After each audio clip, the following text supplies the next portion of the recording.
പ്രത്യേക പദവി ആവശ്യത്തിൽ നിന്ന് പിന്നോട്ടു പോകാതെ നിതീഷ് കുമാറും ചന്ദ്രബാബു നായിഡുവും ബീഹാറിനും ആന്ധ്രയ്ക്കും പ്രത്യേക പദവി എന്തിന്? ഒഡീഷയ്ക്ക് നൽകാതിരുന്ന പ്രത്യേക പദവി ആന്ധ്രയ്ക്കും ബീഹാറിനും നൽകുമോ? നൽകാൻ തടസ്സമെന്ത്?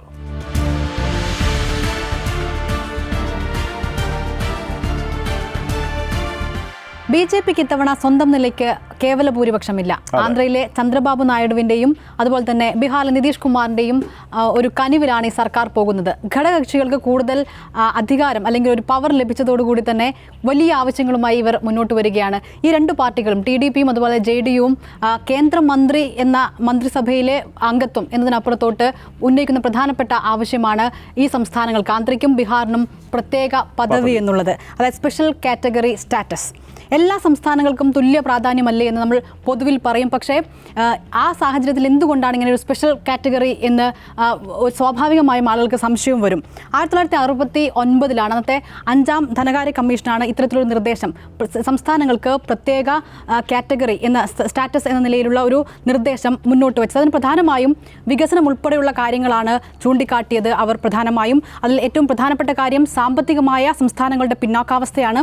ഒരു സംസ്ഥാനം സാമ്പത്തികമായി പിന്നോക്കം നിൽക്കുന്ന ഒരു സാഹചര്യത്തിൽ അവരുടെ വിദ്യാഭ്യാസം ഉൾപ്പെടെയുള്ള അടിസ്ഥാന കാര്യങ്ങളിൽ അവർക്ക് കാര്യമായി ഇടപെടാൻ സാധിക്കില്ല. അതുകൊണ്ട് പ്രത്യേക പദവി നൽകാം എന്ന നിർദ്ദേശം ഈ 5ാം ധനകാര്യ കമ്മീഷൻ വെക്കുന്നു. അതോടൊപ്പം തന്നെ ഈ വലിയ മലനിരകളൊക്കെയുള്ള നമ്മുടെ ഭൂമിശാസ്ത്രപരമായ ഇത്തരം ബുദ്ധിമുട്ടുകളുള്ള സംസ്ഥാനങ്ങൾക്കും പ്രത്യേക പദവി നൽകാം എന്ന് പറയുന്നു.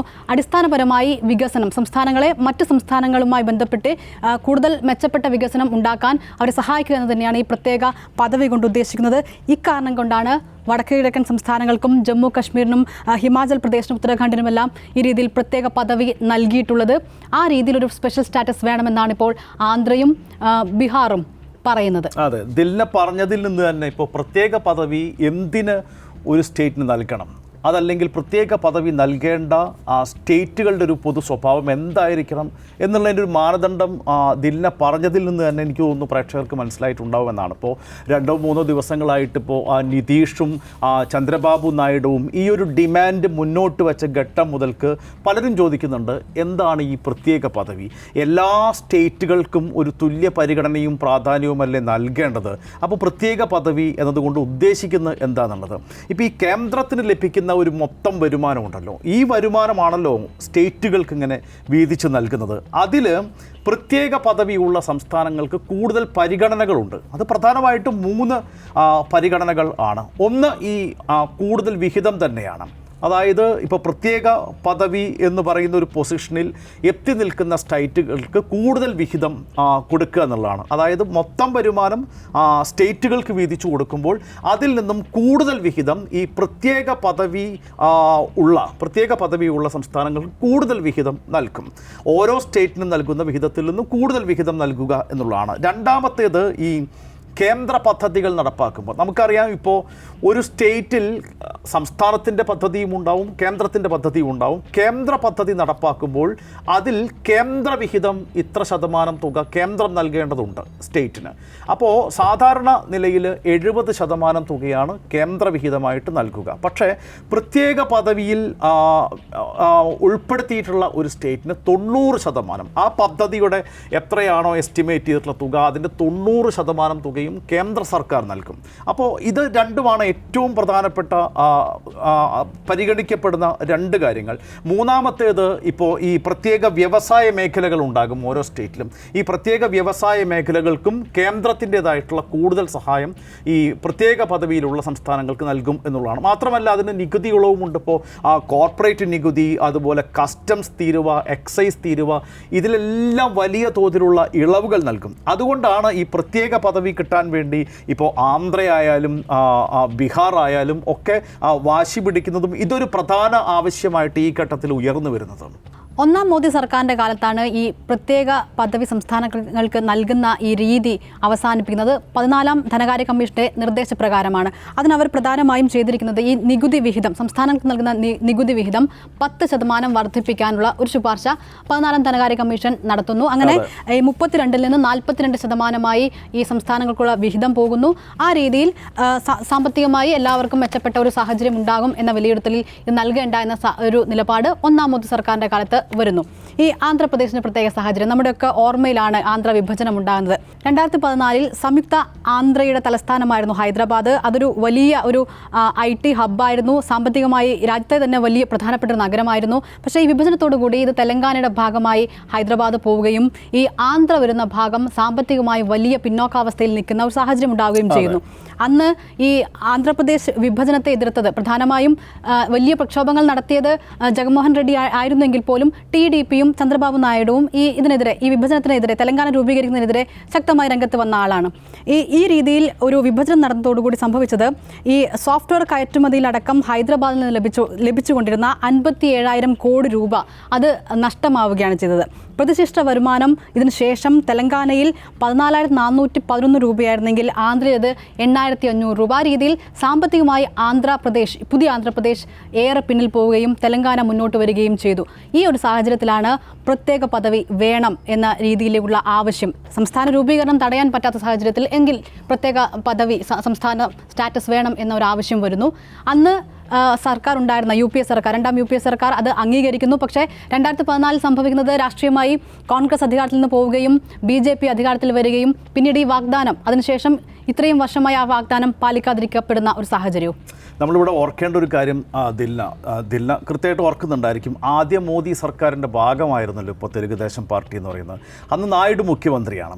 29 തവണയാണ് ചന്ദ്രബാബു നായിഡു ഇതേ ആവശ്യം ഉന്നയിച്ചുകൊണ്ട് അന്ന് ഡൽഹിക്ക് പോയത്. അതായത് ആന്ധ്രാപ്രദേശിന് പ്രത്യേക പദവി എന്ന ആ പദവി ലഭിക്കണം, ആ സംസ്ഥാനത്തിന് പ്രത്യേക പദവി നൽകണം എന്ന ആവശ്യം ഉന്നയിച്ചുകൊണ്ട് ചന്ദ്രബാബു നായിഡു അന്ന് ഡൽഹിക്ക് പോയത് 29 തവണയാണ്. പക്ഷേ ആ 29 യാത്രകളും വെറുതെ ആയിരുന്നു. കാരണം ഇന്നത്തെ രാഷ്ട്രീയ സമവാക്യമേ അല്ല അന്നുണ്ടായിരുന്നത്. ഇന്നത്തെ ബി ജെ പി അല്ല അന്നത്തെ BJP, ഇന്നത്തെ സർക്കാരല്ല അന്നത്തെ സർക്കാർ. ഇന്നിപ്പോൾ NDA സർക്കാർ എന്നാണ് ഇന്ന് നടന്ന യോഗത്തിൽ പോലും 3 തവണ നരേന്ദ്രമോദി പറഞ്ഞത്. ഒരിക്കൽ പോലും BJP സർക്കാർ എന്ന് പറഞ്ഞില്ല. അന്നത്തെ ഒരു രാഷ്ട്രീയ സാഹചര്യം, അന്ന് ചന്ദ്രബാബു നായിഡുവിനെ കേൾക്കേണ്ട കാര്യമേ ഉണ്ടായിരുന്നില്ല BJPക്ക്. അന്ന് ചന്ദ്രബാബു നായിഡു മുന്നോട്ട് വെച്ച ആവശ്യം പരിഗണിക്കേണ്ടതായി ഒരു ഘട്ടത്തിലും BJPക്ക് തോന്നിയിരുന്നില്ല. കാരണം BJPക്ക് അന്ന് ഞാൻ നേരത്തെ പറഞ്ഞതുപോലെ തനിച്ച് ഒറ്റയ്ക്ക് ഭരിക്കാനുള്ള ഭൂരിപക്ഷമുണ്ട്. അന്ന് NDA സഖ്യം വിട്ടതാണ് ചന്ദ്രബാബു നായിഡു. അന്ന് പറഞ്ഞത് രാജ്യത്തെ ഏതൊരു പൊളിറ്റിക്കൽ ലീഡറും രാജ്യത്തെ ഏതൊരു രാഷ്ട്രീയ നേതാവും ഇയാളേക്കാൾ ഭേദപ്പെട്ടവനാണ്, ഇയാളേക്കാൾ മികച്ചയാളാണ് എന്നാണ് നരേന്ദ്രമോദിയെ ചൂണ്ടിക്കൊണ്ട് ചന്ദ്രബാബു നായിഡു പറഞ്ഞത്. അതായത് നരേന്ദ്രമോദിയാണ് രാജ്യത്തെ ഏറ്റവും മോശം രാഷ്ട്രീയ നേതാവ് എന്ന് പറയുന്നയാൾ നരേന്ദ്രമോദിയാണ്. രാജ്യത്തെ ഏറ്റവും മോശം രാഷ്ട്രീയ നേതാവും നരേന്ദ്രമോദിയേക്കാൾ മീതയുള്ളയാളാണ് എന്ന് പറഞ്ഞ രാഷ്ട്രീയക്കാരനായിരുന്നു ചന്ദ്രബാബു നായിഡു. ആ ചന്ദ്രബാബു നായിഡുവാണ് ഇന്ന് മോദിക്ക് തൊട്ടടുത്ത് ഇരിക്കുന്നത്. തൊട്ടപ്പുറത്ത് നിതീഷ് കുമാറുമുണ്ട്. രാഷ്ട്രീയം അങ്ങനെയാണ്, നമ്മൾ അതിലേക്ക് കടക്കേണ്ട കാര്യമില്ല. അന്ന് ഈ പ്രത്യേക പദവി പറഞ്ഞുകൊണ്ട് ജഗൻമോഹൻ റെഡ്ഡി പോലും ചന്ദ്രബാബു നായിഡുവിനെതിരെ വലിയ തോതിലുള്ള പ്രചാരണം നടത്തിയിരുന്നു. അപ്പോൾ ആ രീതിയിലൊക്കെ അപഹസിക്കപ്പെട്ടയാളാണ് ചന്ദ്രബാബു നായിഡു. പക്ഷേ ഇപ്പോൾ ചന്ദ്രബാബു നായിഡുവിൻ്റെ കോർട്ടിലാണ് പന്ത്. ഇപ്പോൾ ചന്ദ്രബാബു നായിഡു പറഞ്ഞാൽ BJP നേതൃത്വം അത് മുഖവിലക്കെടുത്തേ പറ്റൂ. ചന്ദ്രബാബു നായിഡുവിന് 16 സീറ്റുണ്ട്, BJPക്ക് തനിച്ച് ഭൂരിപക്ഷവും ഇല്ല. ഇപ്പോൾ ചന്ദ്രബാബു നായിഡു ആ ഡിമാൻഡ് മുന്നോട്ട് വയ്ക്കുന്നു. ആ ഡിമാൻഡ് ഏറ്റവും നന്നായി മുന്നോട്ട് വയ്ക്കാൻ പറ്റിയ ഒരു ഉചിതമായ സമയം ഇതാണ് എന്ന് നായിഡുവിന് കൃത്യമായിട്ട് അറിയുകയും ചെയ്യാം. പക്ഷേ എന്താ പ്രശ്നം? ഇപ്പോൾ ഈ ഒരു ആവശ്യം മാത്രമാണോ പരിഗണിക്കേണ്ടതായിട്ട് വരിക? അല്ല. ചന്ദ്രബാബു നായിഡു ഈ ആവശ്യം മുന്നോട്ട് വയ്ക്കുമ്പോൾ അപ്പുറത്ത് നിതീഷ് കുമാർ 2008 മുതൽ നിതീഷ് ഇതേ ആവശ്യം ചോദിച്ചുകൊണ്ടിരിക്കുന്നുണ്ട്. ഇപ്പോൾ ഈ വർഷം തുടങ്ങിയപ്പോൾ ഫെബ്രുവരിയിലാണെന്ന് തോന്നുന്നു, കർപ്പൂരി ഠാക്കൂറിൻ്റെ ജന്മവാർഷികത്തിൽ പോലും നിതീഷ് കുമാർ ഈ ആവശ്യം മുന്നോട്ട് വെച്ചിരുന്നു. മാത്രമല്ല ഇപ്പോഴും ചന്ദ്രബാബു നായിഡു മുന്നോട്ട് വയ്ക്കുന്ന ഇതേ ഡിമാൻഡാണ് നിതീഷ് കുമാർ ഇപ്പോഴും മുന്നോട്ട് വെച്ചിരിക്കുന്നത്. അപ്പോൾ BJP സർക്കാരിനെ സംബന്ധിച്ച് ഞാൻ വീണ്ടും BJP സർക്കാർ എന്നാണ് പറയുന്നത്. NDA സർക്കാരിനെ സംബന്ധിച്ച് ഇത് വലിയ പ്രശ്നമാണ്. സുബിഷി, 2 സംസ്ഥാനങ്ങൾ ആന്ധ്രാപ്രദേശിനെയും ബീഹാറിനെയും മാറ്റി നിർത്തിയാൽ ഇതേ ആവശ്യം നേരത്തെ ഉന്നയിച്ച പ്രത്യേക പദവി എന്ന ആവശ്യം നേരത്തെ ഉന്നയിച്ച സംസ്ഥാനമാണ് ഒഡീഷ. 1979 മുതൽ തന്നെ ഒഡീഷ ഇങ്ങനൊരു ആവശ്യം മുന്നോട്ട് വയ്ക്കുന്നുണ്ട്. കേന്ദ്രത്തിൽ പല സർക്കാരുകൾ മാറി വന്നു. പക്ഷേ ഈ ആവശ്യം, ഒഡീഷയുടെ ആവശ്യം പരിഗണിച്ചിട്ടില്ല. ഇപ്പോൾ നോക്കൂ, ഒഡീഷയിൽ BJD സർക്കാർ മാറി BJP ആദ്യമായി സർക്കാർ ഉണ്ടാക്കുകയാണ്. അപ്പോൾ ആ ജനങ്ങൾക്ക് വേണ്ടി അത്തരമൊരു തീരുമാനം BJPക്ക് എടുക്കേണ്ടി വരും. ആന്ധ്രയും ബീഹാറും വലിയ ശക്തമായ രീതിയിൽ സമ്മർദ്ദം ചെലുത്തുമ്പോൾ ഒരുപക്ഷെ നിലവിലെ ഒരു സാഹചര്യം അനുസരിച്ച് BJPക്ക് അതിൽ വഴങ്ങേണ്ടി വരും. അപ്പോൾ ഒഡീഷയെ മാത്രം പരിഗണിക്കാതിരുന്നാൽ അത് ഒഡീഷ ജനത BJPക്കെതിരെ വീണ്ടും ചിന്തിക്കുന്ന സാഹചര്യത്തിലേക്ക് കാര്യങ്ങൾ വരും. അതുകൊണ്ട് വലിയ കടുത്ത ഒരു പ്രതിസന്ധിയിലേക്കാണ് BJP പ്രത്യേക പദവിയുമായി ബന്ധപ്പെട്ട് പോകുന്നത്, കേന്ദ്ര സർക്കാർ പോകുന്നത്. ഈ ഇന്ന വകുപ്പ് വേണം കേന്ദ്രമന്ത്രിസഭയിൽ എന്ന് പറയുന്നതിനേക്കാൾ കൂടുതൽ ശക്തമായി ഞങ്ങളുടെ സംസ്ഥാനത്തിന് പ്രത്യേക പദവി വേണമെന്ന ആവശ്യം ആന്ധ്രയും ബീഹാറും എന്തായാലും ഉന്നയിക്കുമെന്ന കാര്യത്തിൽ സംശയമില്ല. ഇതിനു മുൻപ് നേരത്തെ തന്നെ ഈ സംസ്ഥാനങ്ങളെല്ലാം കേന്ദ്രത്തെ സമീപിച്ചിരുന്നു. നിതി ആയോഗ് ഇത് വേണ്ട എന്ന് വെച്ചു. 2 ധനമന്ത്രിമാർ, നിർമ്മല സീതാരാമനും അതിനു മുൻപ് അരുൺ ജെയ്റ്റ്ലിയും, ഇവർ രണ്ടുപേരും ഇത് വേണ്ട, ഇങ്ങനെ ഒരു പ്രത്യേക പദവിയുടെ ആവശ്യമില്ല, വേണമെങ്കിൽ ആന്ധ്രയിലെ 7 ജില്ലകൾക്കും 1050 കോടി രൂപ നൽകാമെന്നായിരുന്നു അന്ന് കേന്ദ്രം പറഞ്ഞത്. ആ രീതിയിൽ ഈ ഒരു ആവശ്യം പാടെ നിരാകരിക്കുന്ന സമീപനം കഴിഞ്ഞ 2 മോദി സർക്കാരും സ്വീകരിച്ചു. പക്ഷേ നിലവിലെ സാഹചര്യത്തിൽ അതൊരു പക്ഷേ കേന്ദ്ര സർക്കാരിന് BJPക്ക് ഇതിൽ വഴങ്ങിക്കൊടുക്കേണ്ടി വരും. ഇത് തന്നെയായിരിക്കും ഇനി അങ്ങോട്ട് ഈ BJP സർക്കാർ, കേന്ദ്ര സർക്കാർ നേരിടാൻ പോകുന്ന വലിയൊരു പ്രതിസന്ധി. തീർച്ചയായിട്ടും ദിൽന പറഞ്ഞത് അക്ഷരാർത്ഥത്തിൽ ശരിയാണ്. ഇപ്പോൾ ഞാനും മനസ്സിലാക്കുന്നത് ആ രീതിയിൽ തന്നെയാണ്. ഇപ്പോൾ നരേന്ദ്രമോദിയെ സംബന്ധിച്ച് അല്ലെങ്കിൽ BJPയെ സംബന്ധിച്ച് 2014 മുതൽ 2024 വരെ ഉണ്ടായിരുന്ന ഒരു ഭരണ കാലയളവിനെ നമുക്കറിയാം. തീരുമാനങ്ങൾ എടുക്കുന്നത് നരേന്ദ്രമോദി മാത്രമാണ്, വേണമെങ്കിൽ അമിത്ഷാ കൂടി, 2 പേരിൽ ഒതുങ്ങി എല്ലാ കാര്യങ്ങളും. ഇനി അങ്ങോട്ട് അങ്ങനെയല്ല. ഇപ്പോൾ കഴിഞ്ഞ NDA യോഗത്തിലാകട്ടെ, അതിന് തൊട്ട് മുൻപുള്ള എല്ലായിടത്തും നിതീഷ് കുമാറിൻ്റെയും ചന്ദ്രബാബു നായിഡുവിൻ്റെയും പ്രസൻസ് നമ്മൾ കാണുന്നുണ്ട്. അപ്പോൾ നരേന്ദ്രമോദിയെ സംബന്ധിച്ച് തുടക്കത്തിൽ നേരിടുന്ന 2024 സർക്കാർ രൂപീകരണത്തിൽ ഏറ്റവും ആദ്യം നേരിടുന്ന പ്രധാനപ്പെട്ട വെല്ലുവിളി അല്ലെങ്കിൽ പരിഹരിക്കാനാകാത്തത് എന്ന് ആദ്യഘട്ടത്തിൽ തോന്നുന്ന ഒരു വെല്ലുവിളി എന്ന് പറയുന്നത് ഇത് തന്നെയാണ്. കാരണം എന്തു പറഞ്ഞാണ് ചന്ദ്രബാബു നായിഡുവിനെ അനുനയിപ്പിക്കുക? ചന്ദ്രബാബു നായിഡുവിന് പ്രത്യേക പദവി ആന്ധ്രയ്ക്ക് എന്നുള്ളതൊരു പ്രസ്റ്റീജ് പ്രശ്നമാണ്, അതൊരു അഭിമാന പ്രശ്നമാണ്. ജഗൻമോഹൻ റെഡ്ഡി അടക്കമുള്ളവർ സ്വന്തം നാട്ടിൽ നിന്ന് തന്നെ അപമാനിച്ചു വിട്ടതാണ്.